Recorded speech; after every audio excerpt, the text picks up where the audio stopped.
What is a weird NSFW historical fact? A ton of ancient Roman graffiti still exists. And it's basically all DCK jokes. Crude humor. Bragging about SX. Etc. The OG Xbox Live. Anthony van Leeuwenhoek, known as the father of microbiology, would have been easier on a slide. In World War I, British spies would use semen as invisible ink for their letters. Actually very effective, as it would show up in a black light. But not in any of the normal ways to detect invisible ink, such as heat. French President Félix Faure died while getting a blowjob. Don't know if he finished though. The Maya people had complex comics similar to our own today. There is comic of a rabbit stealing a man's clothes, and in translation his speech bubble says "smell your sweat. Wizard penis." There's also a museum with a large collection of ceramics that are adorned with comically exaggerated reproductive features. My favorite being a cup with a built-in straw shaped like a DCK. Sadly, they will probably never meet the public. Roman brothels had pictures of the prostitutes' specialties above the door to their room. Napoleon's penis was cut off in 1821 during his autopsy, and it's still circulating around. The last known purchase was at an auction in 1977 by a urologist named John J. Latimer, and it's still sitting in their household to this day. Don't know if this is historical. It's more religion. But in Maori mythology, Maui died when he was crushed by the obsidian vagina teeth of the goddess Hainenui-Tipo. Well, they cut that scene out of Moana. Until 1977. Blue Cross and Blue Shield covered elective clitorectomies of children. For decades, a centerfold of a Playboy magazine was the gold standard to test image compression algorithms on. Josephine Bonaparte was well known for her acts in the sack. Picasso's buddy wrote a poem about his wiener. What a friendship. Writing poetry about your buddy's hog. In the 15th century, an erotic novel called The Tale of Two Lovers was written by a man named Aeneas Silvius Piccolomini, who later became Pope Pius II. Benjamin Franklin loved to bang old women because they couldn't get pregnant. He would write literature on the topic. It's hilarious. A common folk magic practice to bewitch a man in early modern Europe, c. 1400-1600s, involved a woman making bread or pastry dough, kneading it, and pressing it against her naked vulva before baking it and giving it to the target in question. It allegedly made the woman irresistible to the man. Muff pastry. Earliest reference to a condom was in 3000 BC. It was made of a sheep's bladder. Other historical references to condoms include the Egyptian and Roman empires. A condom found in Sweden was dated to about 1640. It was made of pig intestines and was reusable. Came with instructions written in Latin. A 20-inch DLDO was found in an old latrine in Poland, dating to the 1800s. It was made of leather, wood and bristles. Bristles? You sure it wasn't a toilet brush?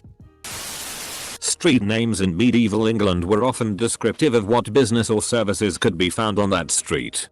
One guess what kind of business you'd find on Gropek NTE Lane. In medieval Britain, it was believed that a woman could only conceive when she orgasmed. And so, the Catholic Church actively promoted and encouraged sex that brought the woman to orgasm. In medieval times, to torture the people that broke the law, they would rope them in place over a triangular spike and then tie some weights to them. In a course of about 5 hours, their asshole would be stretched probably 3, and they would be in more pain than like. Adult raccoons can fit through an opening as small as 3 inches. JFK was a massive sex addict, and he said at one point he would get migraines without sex. I forgot where he said that, but I learned in a few years ago and I still find it funny. Saint Bernard got his sainthood for having a dream about the Virgin Mary lactating into his mouth. Or in other words, Saint Bernard got his sainthood for a wet dream. Cleopatra was the product of 4 consecutive generations of brother-sister marriages. The Ptolemies were adamant about keeping the royal bloodline pure, so they didn't allow it to fork. And you thought the Targaryens and Lannisters were bad. Vlad Dracula. Yes, that Dracula. Tepes of Wallachia and his brother were molested by the Ottoman Emperor as children. This is thought to be the reason for his extreme hatred of the Ottomans and why he used brutal tactics like impaling against him. King Gustav II of Sweden, who reigned in the late 18th century, was under a lot of pressure to make an heir with his queen. One night when they were supposed to have sex, he called on his stablemaster, a known womanizer, and asked him on advice on where to physically put his DCK. The stablemaster explained as good as he could, and the king went into the bedroom again where his queen was waiting. A few minutes later he came out again and told the stablemaster to enter too. He later had to guide the king inside with his own hand to get them going. Women and men in France at Versailles would just pee anywhere. Constantly. There were no bathrooms. Just a few chamber pots, but not enough, and they were drinking a lot of wine all the time. So courtyards, inside corners, stairways, anywhere. Fesses too, of course. Visitors to the palace would remark on how much it stank. Horribly. The most gorgeous palace, covered in gold. To add to this, Louis XIV's brother was a little more into hygiene than most people at Versailles, and he was constantly mocked for things like bathing, having his clothes washed, and not taking a tea in the corridor. To thank you for the award. King Edward VI was DTF all the time, but he was so hefty he couldn't do much. So he had a special SX chair made for pleasuring the ladies. For a long time no one knew how the bodies would lay down on it, until they realized it was meant for threesomes. The guy that invented Wonder Woman had an extremely kinky SX life. He had a polygamous relationship and was very into BDSM and bondage. This bled heavily into his life philosophy and writing.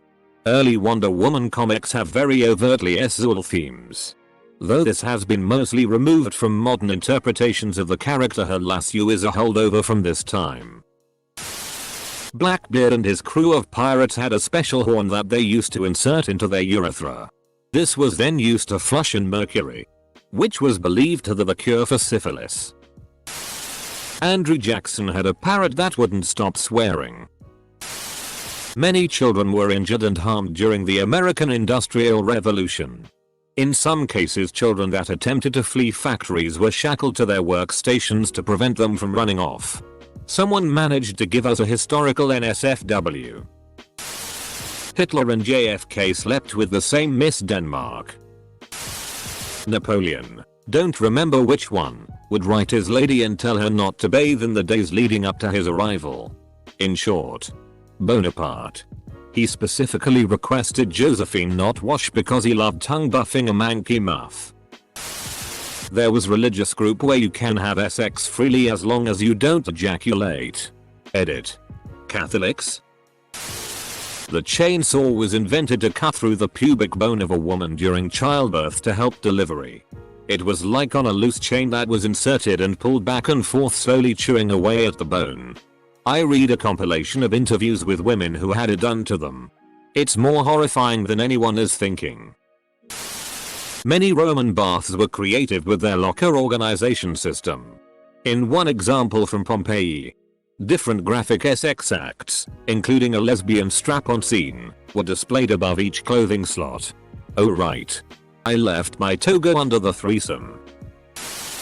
One of the historical figures in Bhutan was the mad monk who went around subduing demons with his penis, known as the Thunderbolt of Flaming Wisdom.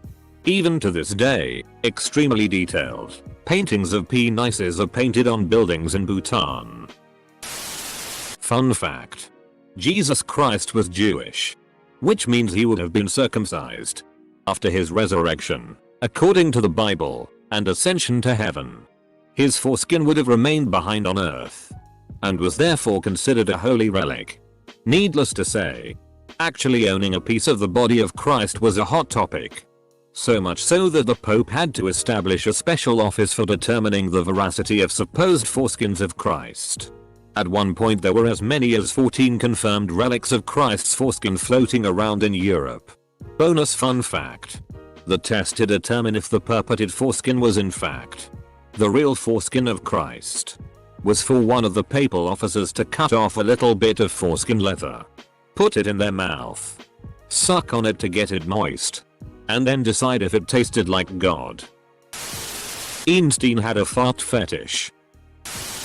LBJ would routinely hold meetings in the bathroom while he was taking a sh-tea. He also called his DCK Jumbo. Edit. LBJ equals Lyndon Baines Johnson.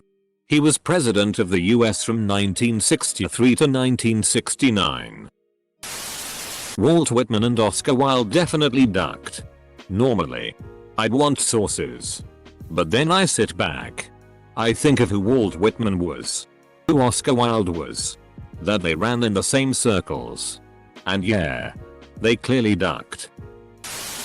Dunno if this counts, but Isaac Newton died a virgin, so now every time you feel bad that you still didn't lose your virginity, just remember you're still on par with Isaac Newton LMAO.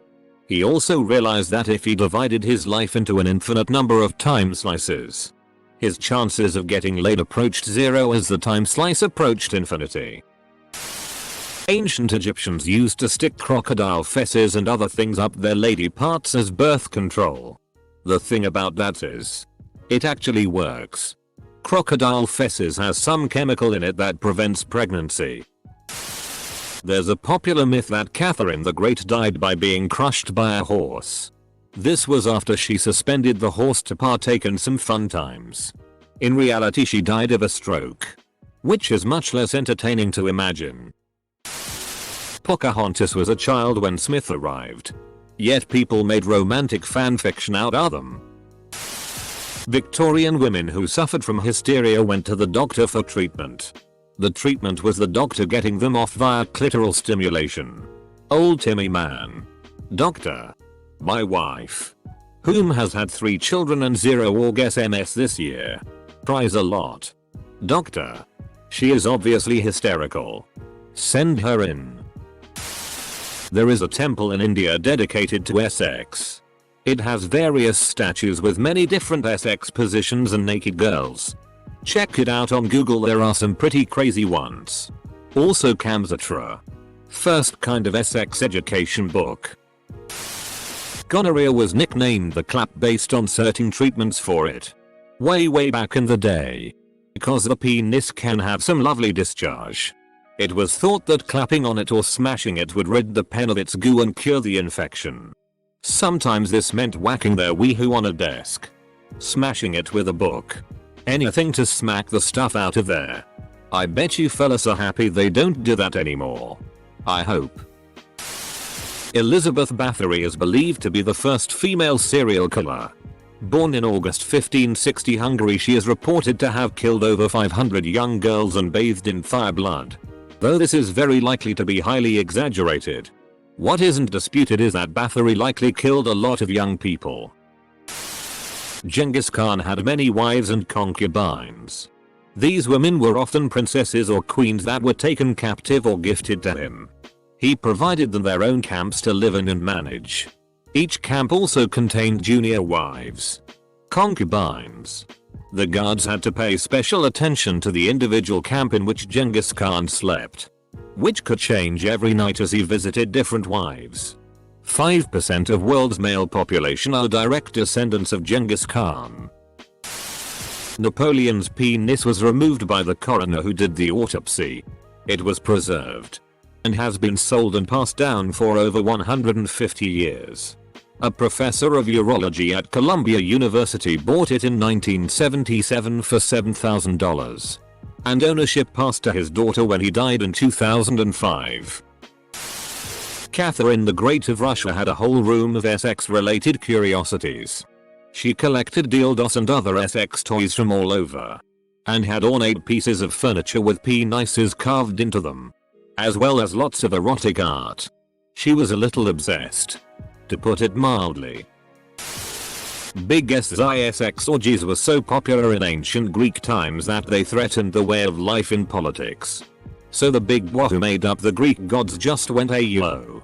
We got a god of orgies now. Can you stop PLS now? And it worked. A lot of ancient artwork on ancient Egyptian buildings is just straight up PRN. Like historians believe a bunch of peeps would just go up to a certain wall and jack it off there. One to be debated. Literature written by Vikings, actual Vikings not monks, all have at least 3 DCK jokes or references in them. There's an old joke. The Greeks invented the orgies. The Romans added the women. The Roman Colosseum may have hosted executions where the convicted was arped to death in front of the roaring crowd by a specially trained animal. The most famous account, which is debated, was when the imperial poisoner Locusta was allegedly publicly arped to death by a drunk giraffe.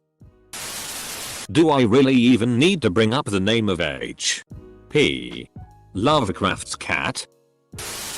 Convicted murderer Hamida Jandabi became the last person to meet his end by the national razor after he was executed by the guillotine in 1977. National razor being the guillotine. 1977. Roald Dahl was a Essex spy. In 2017 approximately 1,600,000 people died from diarrhea diseases. Pope Alexander the VI liked to watch horses get it on. It's said he would watch them ahem do it while laughing uproariously from his balcony. Mozart had a scat fetish. I'm super late here, but there is an ancient Greek play where the women are protesting and trying to stop the men going off to war, so they refuse to have sex with them. As the play goes on, all the men's penises grow to enormous sizes on stage in front of the audience. That play is actually still around today. I studied it in drama a few years back.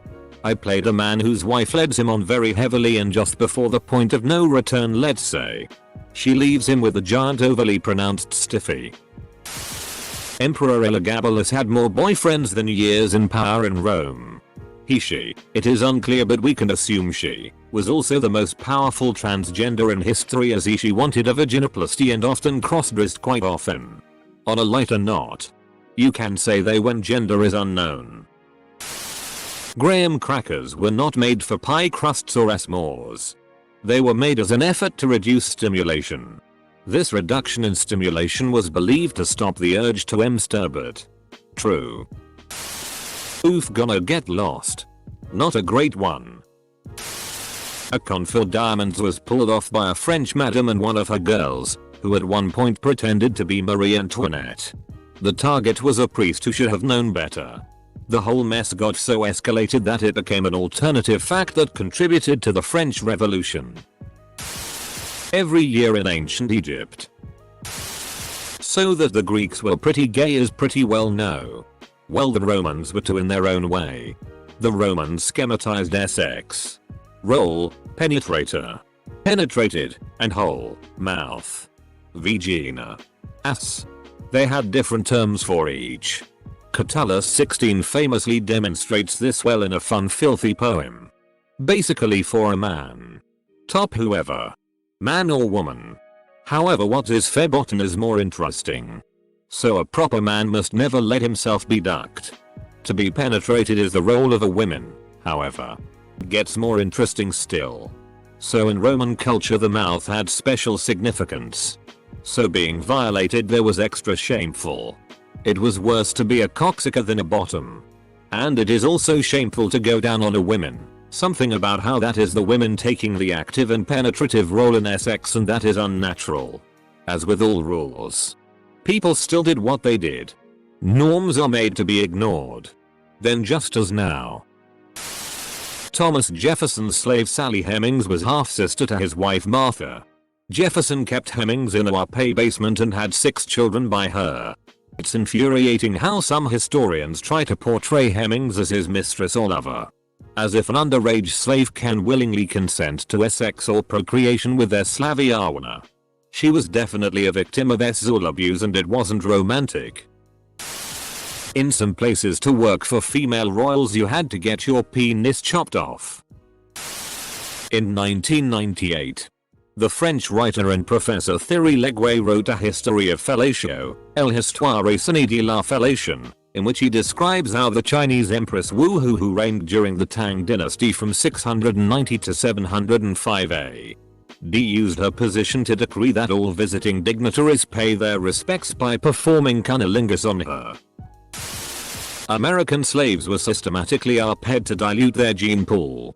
By 1970, the average black American still derived 20% of their ancestry from Europeans despite over 100 years of segregation. Compare that with the white Americans only deriving 1% of their genes on average from Africans. I highly doubt that was the motivating factor for the assault. On the other side of the African continent, slaves taken by the Muslim East Africa slave trade were routinely castrated. Sensitive animal lovers, consider yourselves warned. Some branches of paganism were anything but animal friendly. I read an article many years back that states pagans may have had a very ducked up way of summoning gods. Basically, in paganism, certain gods had certain animals that they favored. So, if you were a desperate pagan and you really wanted a favor from some god, what could you do to make that god give you what you want? Answer: capture one of the animals the god in question favored, and brutally torture it in the hopes that its cries of anguish would attract the god, who would then grant you any wish you desired so long as you would stop torturing its beloved beast. As an animal lover, I shudder to think how many innocent animals were tortured for hours or days by primitive tribes in order to summon a non-existent deity. I mean, it's wildly horrific and inhumane, but Jesus, threatening your gods instead of praying to them is a whole new world of wow. I don't know who Rasputin is, but he liked to duck. There are penises carved into the road in Pompeii on the road from the docks pointing in the direction of the red light district. Horny sailors needed to get some fast. Benjamin Franklin had a penis. The oldest depiction of deep butt is from a mural in a 2,000-year-old Roman bathhouse. Humans haven't changed that much. Hey Claudius, look. I have made the image of the male member. Yet it has a face and a posterior. Ha. Guys, you are a joker. It. Lots of source, less rumor and urban legend, and a few actual facts. I read that monks in the past did some gay things in feudal Japan or Heian period. Reason would be Hillary Clinton, who would have had the smallest DCK of any president in American history if she was elected. No way. What about Trump? William Shakespeare did the first yo mama joke. The Romans found a plant that was apparently such an effective birth control. Cleopatra had the first vibrator made out of wood. I believe it would hold bees in it, so when she hit it or shook it up the bees will get agitated and make vibration. Engineer here. Nope. Queen Victoria was a smackhead. 2 raccoons can fit into your ass simultaneously since they can fit into spaces 4 inches wide and your asshole can stretch up to 8 inches. Rapsatin's penis was 12 inches long. Soft! Exclamation point. Cue Metal Gear surprised guard noise. Prostitutes in the 1700-1800s shaved their vaginas to ensure they didn't catch crabs. But instead of appearing as prostitutes, they wore merkins. Most men in history who had very close friends were usually more than just friends. Confirmed bachelor. Long-time aide. Hitler only had one ball. Hitler only had one ball. Graham crackers and Kellogg's cornflakes were based off of a diet that was meant to curb a person's desire to masturbate. Marie Antoinette's brother heard about how King Louis was bad at sex, and said he wished he could have been there to whip the king until he ejaculated from pure rage like a donkey. Countess Elizabeth Bathory was said to have bathed in the blood of 650 of her servants, including children, to maintain her youth. During World War II, American soldiers on Russian soil would drop extra large condoms labeled small to make the Russians think Americans were genetically superior. Vlad the Impaler would cut the breasts off women and feed it to their husbands, and cook children and feed it to their mothers. Then impale them all. Of course. A big part of being locked in the stocks, medieval style, was that anyone could pay you from behind all night and you'd never know who it was. Fun fact. Brothel gets its name because in late medieval England, houses of prostitution would very often serve broth, aka soup. This was sometimes just a front, but some establishments were as well known for their soups as for their prostitutes. Because of this, for some time, it was considered scandalous to eat soup in public. Elizabeth I broke this taboo by insisting that soup be served in court for banquets and feasts. 5% of the male population, and the word is related to Genghis Khan, or roughly 16 million.